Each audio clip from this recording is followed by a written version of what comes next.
Nakatapos ko lang guys maglaba. Oh, hindi ko pa nasampay lahat kasi wala na akong hanger. Ito yung aking mga nilabhan. Yan.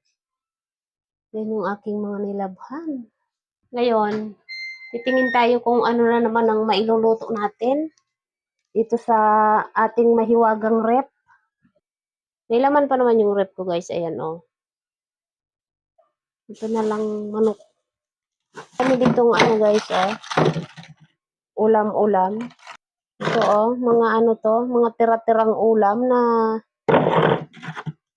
nanigas na. Nanigas na sa rep. Oh.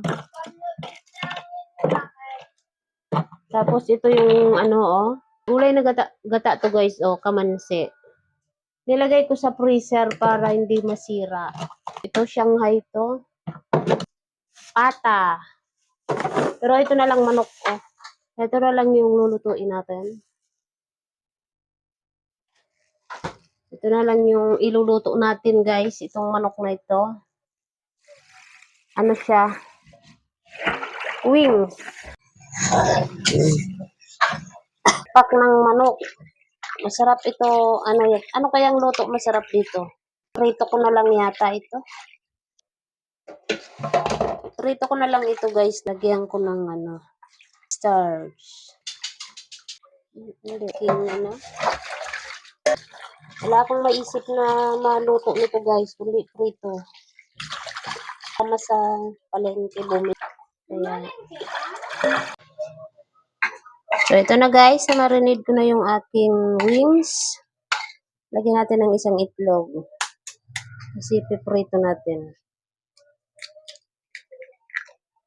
Yan. Tapos haluin natin. May pampalasa yung itlog kasi dito pa lang sa manok may pampalasa na.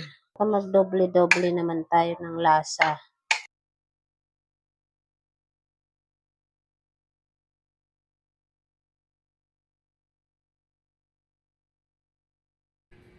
Lagay din natin guys yung natira ko nung nakaraan pa, yung crispy fry para pandagdag sa ating lasa.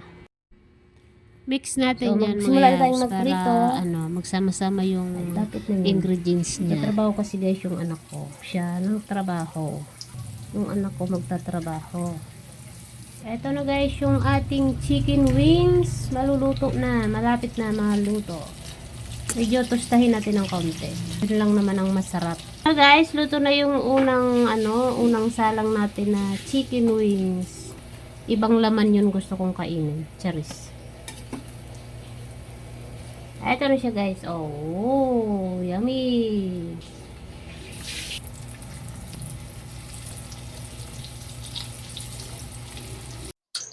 Ang tagal naman ito maluto guys na niluluto ko. Diyos ko, nagugutom na si Manay. Uy, gutom na si Manay nyo. Pina ito guys, ay maranok na si Manay nyo. Gutom na ang person.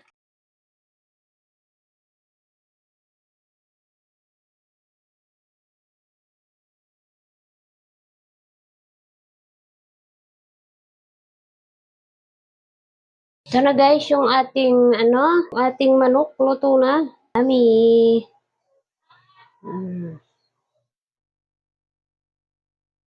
So, bye-bye na guys. Bye guys. Thank you for watching. Bye-bye.